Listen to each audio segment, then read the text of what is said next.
हालांकि उन्होंने एक अलग बात कही है, लेकिन आपको लगता है कि हाँ शांत हो जाएगा अगर सब कुछ हो जाता है तो? देखिए क्या है, चाहे विनोद बंसल साहब हों और चाहे पॉलिटिकल पार्टी के विंग के लोग हों, देखिए ये मामला जो है इस वक्त देश के अंदर जो हवा चली हुई है कट्टरता के लिए, वो बेइंतहा नुकसानदेह है। चाहे इधर से हो चाहे उधर से हो, दोनों तरफ से नुकसान जो है वो देश का हो रहा है। और आगे अगर हमने इस चीज को नहीं संभाला, अरे सुन लीजिए बंसल साहब, आपके साथ समस्या क्या है, आप सुनते नहीं है लोगों को।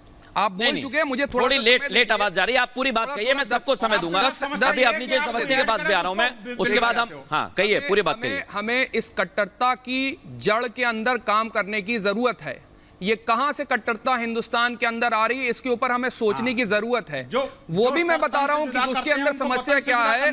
जब आप धर्म विशेष के नाम पर, कट्टरता के नाम पर अपनी राजनीतिक रोटियां सेकते हैं, चाहे जो भी पॉलिटिकल पार्टीज हों, मैं किसी को यहां पर कटघरे में नहीं खड़ा कर रहा, मैं सबकी बात कर रहा हूं। जब धर्म के आधार पर, कट्टरता के आधार पर आप लोगों को बलगला करके अपनी राजनीतिक रोटियां सेकते हैं, सत्ता। एक सेकंड बंसल साहब आ रहा हूं मैं। ये देश को नुकसानदेह पहुंचाती है, चाहे भारत के अंदर हो चाहे किसी भी देश में, लेकिन जहां कट्टरता के आधार पर सरकारें चलती हैं, नुकसान होता है। लेकिन इस चीज की समस्या की जड़, ये जवाब में एक सीधा सवाल पूछ रहा हूं, आपने इसे राजनीति से जोड़ा। एक मिनट बंसल साहब, एक मिनट बंसल साहब सुनिए तो सही। कट्टरता से जोड़ा, आपने कट्टरता से जोड़ा, और आपने ये भी कहा कि राजनीतिक महत्वाकांक्षाएं भी होती हैं।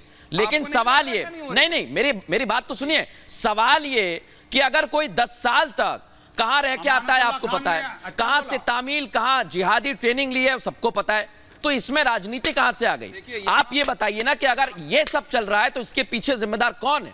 कौन है वो सोच बताइए। सरकारें जिम्मेदार हैं, सरकार का फेलियर जिम्मेदार है। हाँ। जो सरकारें आप देखिए, चाहे प्रदेश के अंदर हो चाहे सेंटर के अंदर हो, कोई स्थान जिम्मेदार है, दो एग्जांपल, दो उदाहरण देता हूं। आज मैं दो उदाहरण देता हूं। अपनी जेश भी आ रहे हैं, अपनी जेश अवस्थी साहब कहिए। हाँ, देखिए मैं आपको दो उदाहरण देता हूं। बंसल साहब please allow me to speak for at least 10 to 15 second. Thank you so much.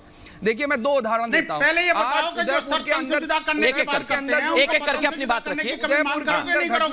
प्रदेश सरकार ने कार्रवाई करी और आज जो है कांग्रेस पार्टी के ऊपर जिम्मेदारी थोपी जा रही है कि उनका बहुत बड़ा फेलियर है।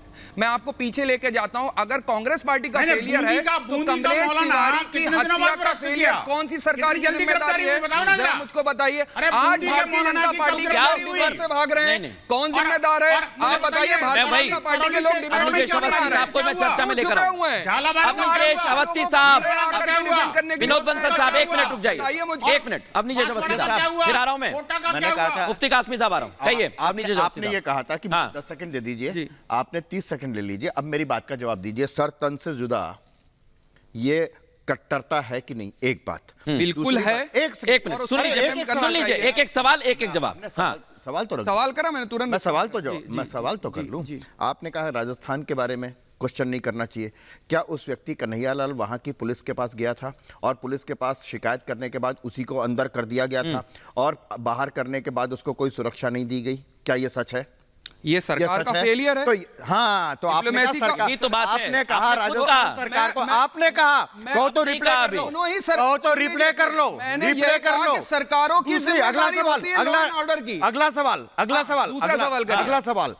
सवाल, क्या महाराष्ट्र की उस समय की पुलिस ने 21 जून को होने वाली घटना को, जिसमें ये कहा गया